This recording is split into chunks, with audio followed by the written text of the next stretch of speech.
Hello friends, hope all of you are fine and good in health. मी मानसी सर्वांचं स्वागत करते. आज आपण जी स्टोरी चालली आपली Helen Keller and Anne Sullivan हिलाच कंटिन्यू करू आणि बघू की हेलन केलर जी की आपल्या टीचरशी शिकते नवीन नवीन गोष्टी आणि एक दिवशी कसं तिला तिच्यावरती राग येतो आणि एक नवीन बाहुली ती फेकून जी आहे ती काय करते तोडून देते. तर त्याच्या पुढे काय होतं ते वाचूया आपण. तर मागच्या सेशन मध्ये आपण पाहिलं की कसं तिची टीचर असते ॲन सुलिव्हन, ती तिला समजवायचा प्रयत्न करत असते की डॉल DOLL डॉल हे एक नाव आहे जे की डॉलचं आहे, म्हणजे की कोणची पण डॉल असो नवीन किंवा जुनी तिला डॉलच म्हणतात. आणि तिच्या मांडीवरती ती जेव्हा दोन्ही डॉल्स ठेवते, नवीन डॉल असते आणि जुनी डॉल पण ठेवते, तर तिला फार राग येतो आणि तिच्या रिपीटेड ऍक्शन्समुळे जी टीचर तिची रिपीटेडली तिला सांगायचा प्रयत्न करते की हे दोन्ही डॉल आहे, तिला फार जास्त राग येऊन जातो आणि ती काय करते नवीन डॉल जी आहे ती जमिनीवरती फेकून देते आणि तिचे काय होतात फ्रॅगमेंट्स होऊन जातात, तिचे तुकडे तुकडे होऊन जातात आणि ती जमिनीवरती पडून जातात. आणि तिला फार प्रसन्नता होते. तिचे जे ब्रोकन डॉल जेव्हा जी असते, जी तुटलेली डॉल तिच्या पायाजवळ पडलेली असते, तिला जे आभास होतो तर ते जे आहे तिला खूप प्रसन्नता होते या गोष्टीने. Neither sorrow nor regret followed my passionate outburst. आता म्हणते ही की मला न तर या गोष्टीचं दुःख होतं, सॉरो म्हणजे दुःख होतं, न रिग्रेट होता, पश्चाताप होता. मला या गोष्टी मी ती बाहुली तोडली, मला काहीच या गोष्टीचा असा कोणतं संवेदना नव्हती. I had not love the doll. मी डॉलला कधीच प्रेम केलं नाही. In the still dark world in which I live there was no strong sentiment or tenderness. मी आतापर्यंत ज्या अंधारलेल्या जे आहे जगात जियत आले होते, मी राहिलं होते म्हणजे पाहिलं होतं अंधार माझ्या जीवनात, त्याच्या कारणाने काय झालं होतं की माझ्या आतल्या सगळ्या भावना जितक्याही होत्या त्या मरून गेलेल्या होत्या जणू काही, आणि त्याच्यात काहीच नव्हतं राहिलेलं. माझ्यात कोणते स्ट्रॉंग सेंटिमेंट्स नव्हते, भावना नव्हत्या किंवा टेंडरनेस पण नव्हती. म्हणजे की जे एक आपण नॉर्मली एक लहान मुलांमध्ये पाहतो की भाई काही आहे तर त्यांना खूप जीवाच्या पलीकडे होऊन जाते, डॉल्स वगैरे असे कोणते खेळणे असतात. तर पण ती चुकी तिने इतकं अंधार होतं तिच्या जीवनामध्ये की तिला कशाचीच काही प्रेम नव्हतं किंवा संवेदना नव्हत्या राहून गेल्या. I felt my teacher sweep the fragments to one side of the hearth and I had a sense of satisfaction that the cause of my discomfort was removed. तर ती म्हणते की मला फील झाला, मला अनुभव झाला की माझी टीचर जी आहे ती त्याचे जे फ्रॅगमेंट्स आहेत, डॉलचे जे फ्रॅगमेंट्स म्हणजे तुकडे आहेत, ती साईडला करते एका साईडला, आणि मला एक जणू काही एक सॅटिस्फॅक्शन झालं, मला संतुष्टी झाली की माझ्या जो त्रासचा कारण होता त्याला मी हटवून दिलं आहे इथून. She brought me my hat. आता तिने मला माझी हॅट आणून दिली आणि and I knew I was going out into the warm sunshine. आणि मला आता हे कळलं की मी आता बाहेर जाणारे वॉर्म सनशाईन मध्ये. म्हणजे जेव्हा ती तिला हॅट देत होती तर तेव्हा ते लोक बहुतेक बाहेर जात असतील फिरायला, तर मी गरम उन्हामध्ये जाणार होते असं मला कळलं. This thought, if a wordless sensation may be called a thought, made me hop and skip with pleasure.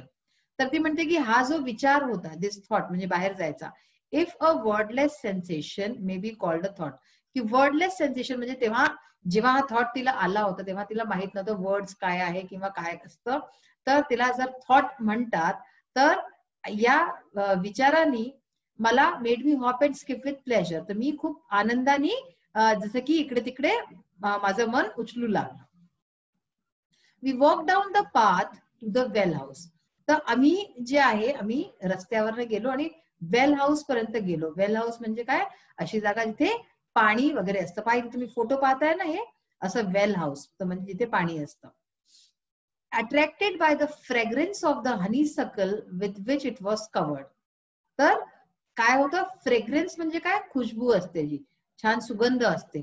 सुगंध होती जी हनीसकलची, म्हणजे ती जी वेल होती, हनीसकलची जी वेल होती, तुम्हाला सुरुवातीला आला होता हा शब्द, तर त्याचा जो वेलाचा सुगंध होता त्याच्याशी मी अट्रॅक्ट होत होते, कारण की ती सुंगू तर शकत होती, ती वास घेऊ शकत होती, with which it was covered.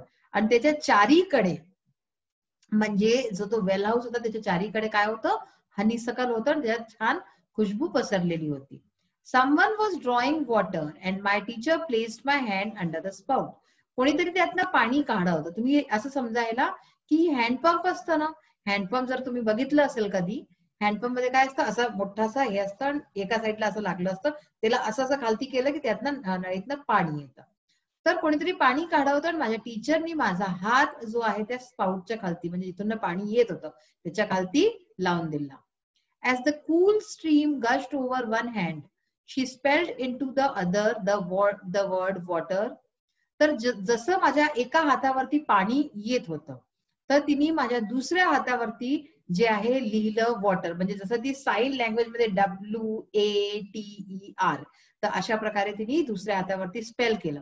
First slowly, पहिले तिने हळूहळू केलं, देन रॅपिडली, आणि मग लवकर लवकर करू लागली ही गोष्ट. आय स्टूड स्टिल, मी एकदम अशी उभी होते. स्टूड स्टिल म्हणजे की बिलकुल बिना हलता डुलता. My whole attention fixed upon the motions of her fingers. तर माझं जितकाही अटेन्शन होतं, लक्ष होतं, ध्यान होतं, ते तिच्या ज्या मोशन ऑफ द फिंगर्स, म्हणजे जे बोट जे चालत होते माझ्या हातावर, फक्त त्याच्यावरती कन्सन्ट्रेशन होतं माझं. Suddenly I felt a misty consciousness as of something forgotten, a thrill of returning thought. तर अचानक से काय झालं, I felt a misty consciousness, मला असं वाटलं की माझ्यात काही कॉन्शियसनेस येते, मी काहीतरी जागृत होते आहे. एज ऑफ समथिंग फॉरगॉटेन, जसं की मी काहीतरी विसरले आहे. A thrill of returning thought, आणि माझा कोणता विचार जणू काही परत येतोय. And somehow the mystery of language was revealed to me. आणि त्या दिवशी जसं की माझं मिस्ट्री ऑफ लँग्वेज, म्हणजे जो भाषाची जी मिस्ट्री आहे, जो रहस्य आहे, तो जणू काही त्या दिवशी माझ्या समोर उघडून गेला. I knew then that water meant the wonderful cool something that was flowing over my hand. त्या दिवशी मला कळलं की पाणी, वॉटर काय असतं, पाणी म्हणजे काहीतरी थंड असा पदार्थ असतो, आणि इतकं छान जे की माझ्या हातावरती फ्लो करत होतं, जे वाहत होतं, त्याला पाणी म्हणतात, वॉटर म्हणतात. त्या दिवशी मला ही गोष्ट कळली. That living word awaken my soul. Living word काय का म्हटलं जाते, कारण की ती त्याला फील करते, पाण्याला, वॉटरला फील करते, म्हणून म्हणते की तो जो जिवंत शब्द होता त्यांनी माझ्या हृदयाला, माझ्या सोलला जणू काही जिवंत करून दिलं. गेव इट लाईट, तिला एक प्रकाश दिला, होप, आशा दिली, जॉय, प्रसन्नता दिली, सेट इट फ्री, आणि त्याला मुक्त केलं. कशाला मुक्त केलं? माझ्या आत्म्याला, माझ्या मनाला. There were barriers steel, it is true, की अजूनही माझ्या मनावरती बॅरियर्स होते, म्हणजे की काही असे प्रतिबंध होते. But barriers that could in time be swept away, पण ते बॅरियर्स जे होते तेही टाइम बरोबर चालले जाणार होते. I left the well house eager to learn. तर मी त्या दिवशी तो जो वेल हाऊस होता, मी ते सोडला. ईगर टू लर्न म्हणजे की आपण जेव्हा काही शिकणं चाहतो आणि त्याच्याकरता आपल्यात खूप उत्सुकता असते, तर मी तो वेल हाऊस सोडला त्यावेळेस, म्हणजे आपल्या टीचर बरोबर परत आले. ईगर टू लर्न, शिकायची माझ्यात खूप उत्कंठ इच्छा होती. एव्हरीथिंग हॅड अ नेम, हर वस्तूचं एक नाव असतं. And each name gave birth to a new thought, आणि हर नावानी एक gave birth to new thought, म्हणजे एक नवीन विचार उत्पन्न होतो. म्हणजे की सपोज आता तुम्ही इथे बसले आहात, आपण ही स्टोरी वाचतोय, पण जर मी सपोज आता बोलते की ऍपल, आता मी ऍपल हा शब्द बोलला, तर तुमचा दिमागमध्ये, विचारामध्ये तुरंत ऍपल दिसू लागलं तुम्हाला, गोल गोल, रेड, राऊंड, असं छान गोड गोड. तर ह्याला काय म्हणतात, की आपण ह्याला, त्या जो फळ आहे त्याला आपण नाव दिलेलं आहे ऍपल. ठीक आहे ना, तर आपल्या दिमागमध्ये तुरंत ते चित्र बसून जातं. तर तेच म्हणतात की each name give birth to a new thought, हर नाव एक नवीन विचार उत्पन्न करतं. As we returned to the house, every object that I touched seemed to quiver with life. Quiver, क्विवरचं काय दिलंय, शेक, थ्रॉब, मूव, म्हणजे जे काही हिलतं डुलतं. ठीक आहे ना. तर जसं जेव्हा आम्ही परत घरी आलो, तेव्हा असं वाटत की प्रत्येक ऑब्जेक्ट, प्रत्येक वस्तू ज्याला की मी हात लावत होते, क्विवर विथ लाईफ, हर वस्तू मध्ये जण की जीवन येऊन गेलं, लाईफ येऊन गेली, जीवन येऊन गेलंय, आणि ती शेक करते, हिलते डुलते. That was because I saw everything with the strange new sight that had come to me. आणि हे फक्त ह्याच्याकरता झालं होतं कारण की मी त्या दिवशी हे पाहून घेतलं होतं. आय सॉ एव्हरीथिंग, मी सगळं काही बघून घेतलं होतं. एक विचित्र माझी जी दृष्टी उत्पन्न झाली होती, न्यू साइट, नवीन माझा दृष्टिकोन झाला होता, that had come to me, जे की मला आज मिळालं होतं. On entering the door I remembered the doll I had broken. जेव्हा मी घरी परत आले, दार उघडलं, तर मला ती डॉल लक्षात आली, जिला की मी तोडलं होतं.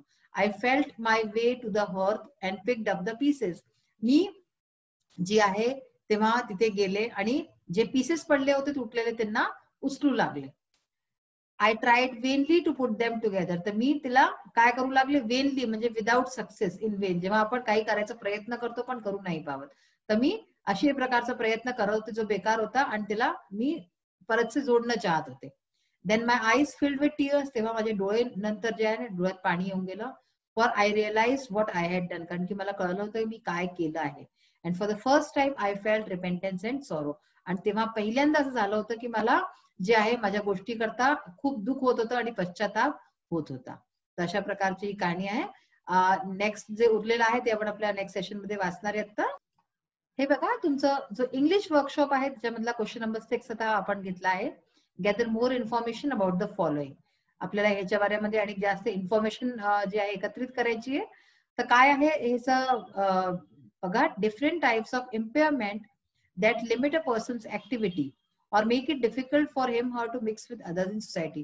वेगवेगळ्या प्रकारचे इम्पेअरमेंट म्हणजे जे डिसेबिलिटीज आहेत जे की व्यक्तीला बाकी समाजाशी दूर करतात आणि जे आहे त्यांच्याकरता कठीण करतात की लोकांची ते मिक्स होऊ शकेल, मिळूजुळू शकेल. तर काय आहेत ते?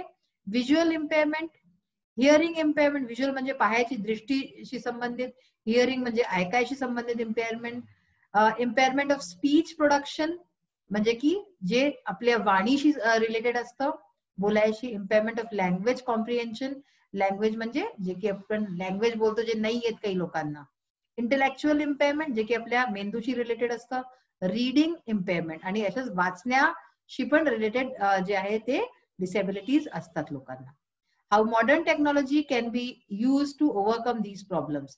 तर या ज्या प्रॉब्लेम्स आपण केल्या ह्याच्यात मॉडर्न टेक्नॉलॉजी जे नवीन जे आजकालच्या तकनीक येतात त्या कशा त्याच्यात मदत करू शकतात. Modern technology is more useful for the disabled people than the common man in the society. आपण जे साधारण लोक आहोत त्याच्यापेक्षा जास्त त्या लोकांकरता हे जे आहे हेल्पफुल आहे, युजफुल आहे. त्यांना मदत करू शकतात. It facilitates as per the requirement of the person. तर जसं माणसाला रिक्वायरमेंट आहे, जसं त्यांना हवं तशा प्रकारची सुविधा हे मॉडर्न टेक्नॉलॉजीनी दिली जाऊ शकते. It will be a boon for them. तर हे त्यांच्याकरता जणू काही एक बून असेल, म्हणजे की त्यांना छान साबित होईल. डिव्हायसेस लाईक कॅप्शन टेलिव्हिजन, हे असे डिव्हायसेसचे नाव दिले आहेत. कॅप्शन टेलिव्हिजन म्हणजे की त्यात कॅप्शन येत राहतं खालती मोठ्या मोठ्याने. Live speech captioning, telecommunication devices for the deaf are useful for hearing impairments. In the same way, other devices based on modern technology are also available for other impairments. Suppose करा की कुणाला दृष्टीबाधा आहे, काहीतरी दिसायला काही नाही दिसत स्पष्ट, तर त्याला काय करायचं की त्याच्याकरताही येतात. कानाने कोणाला कमी ऐकू येतं त्याच्याकरता कानाची मशीन येते. तर हे सगळं अशा प्रकारे त्या लोकांना स्पीच थेरपीज असतात ज्याच्या कारणाने. तर हे टेक्नॉलॉजीचा यूज करून आपण त्यांचं हेल्प करू शकतो. Complete the following sentences using your on ideas. इथे काही सेंटेन्सेस दिले आहेत, त्यांना आपण आपल्या थॉटनी, आपल्या विचारांनी पूर्ण करायचे सेंटेन्सेस. हा जो अंडरलाईन पार्ट तुम्हाला सगळीकडे दिसेल तो आपण त्याच्यात फिल केलेला आहे. The most important day I remember in my all life is the one on which. हे पहा, ही लाईन जी आहे ती आपण चॅप्टर मधनं घेतलेली आणि पुढे आपल्याला आपल्या मनाने लिहायचंय. तर म्हणजे माझ्या जीवनाचा खूप महत्वाचा दिवस तो होता जेव्हा I was saved in a horrible accident when I was learning to ride bike. म्हणजे मी बाईक चालवणं शिकत होते आणि तेव्हा एक हॉरिबल ऍक्सिडेंट झाला आणि मी त्यात वाचले. तर हा माझ्या जीवनाचा बहुत महत्वपूर्ण दिवस होता. I did not know what. तर मला नव्हतं माहिती की काय, what to do at that situation, की काय करायला पाहिजे मला त्या सिच्युएशन मध्ये, त्या परिस्थितीमध्ये. One day while I was playing, एक दिवशी जेव्हा मी खेळत होते, I got fracture in my leg. तर माझ्या पायात काय झालं, फ्रॅक्चर येऊन गेलं. तुम्ही आणि काही लिहू शकता. One day while I was playing, I met with my teacher, new teacher, असं काही पण लिहू शकता. I realised what I was doing was wrong. ठीक आहे, की मला कळलं की मी जे करत होते ते चुकीचं होतं. I do not remember what exactly I did at that moment. मला लक्षात नाहीये की त्यावेळेस त्या मोमेंटमध्ये है ना त्या मी काय केलं होतं ऍक्च्युली. तर हे मला लक्षात नाहीये. Find 3 examples of the following from the passage. आता आपण जो चॅप्टर वाचतोय त्याच्यामधनं 3 एक्झाम्पल्स आपल्याला आर्टिकल, कंपाऊंड वर्ड आणि प्रेझेंट पार्टिसिपल्सचे घ्यायचे आहेत. हा, आर्टिकल्स काय असतात, ए एन द. ठीक आहे, आणि कंपाऊंड वर्ड्स काय असतात, जे दोन वेगवेगळ्या शब्दांना मिळून एक शब्द बनतो जो कंपाऊंड वर्ड बनतो, ज्याचा की नवीन मिनिंग असतो. प्रेझेंट पार्टिसिपल्स काय असतात, ज्याच्यात आयएनजी लागला असतो. शेवटी हे पाहिजे तर आयएनजी लागलेला आहे. आणि अशाच प्रकारे पास्ट पार्टिसिपल्स ज्याच्यामध्ये वर्बच्या नंतर ईडी लागला असतो. तर बघा आर्टिकल्स बघा, the 2 lives, a doll, a thought. तर ह्याच्यामध्ये द, अ हे काय आहे, हे आर्टिकल्स आहेत. कंपाऊंड वर्ड्स बघा, हनी सकल, तर हनी वेगळा शब्द आहे, सकल वेगळा शब्द आहे, ह्याला एक करून दिलं. एव्हरीथिंग, वेल हाऊस, तर हे कंपाऊंड वर्ड झाले, दोन वेगळ्या शब्दांना मिळून एक नवीन शब्द. प्रेझेंट पार्टिसिपल्स ज्याच्यामध्ये वर्बच्या बरोबर आयएनजी लागलेला असतो, वर्बच्या बेस फॉर्म बरोबर. तर हे एंटर मध्ये एंटरिंग होऊन गेलं, ड्रॉइंग आणि रिटर्निंग, हे सगळे शब्द आपण जितके घेतले पाठात घेतलेत तुमच्या. आणि मग पास्ट पार्टिसिपल्स मध्ये ईडी लागून जातं, वर्ब मध्ये वॉक्ड, अट्रॅक्टेड आणि कवर्ड. तर अशा प्रकारे आज आपण ऑलमोस्ट या चॅप्टरच्या एंड पर्यंत येऊन गेलेलो आहोत, की कसं शेवटी तिला कळलं की प्रत्येक वस्तूचं एक नाव असतं आणि प्रत्येक वस्तू एकामेकाशी भिन्न असते, वेगळी असते, आणि तिला किती प्रसन्नता झाली हे जाणून हे आपण पाहिलं.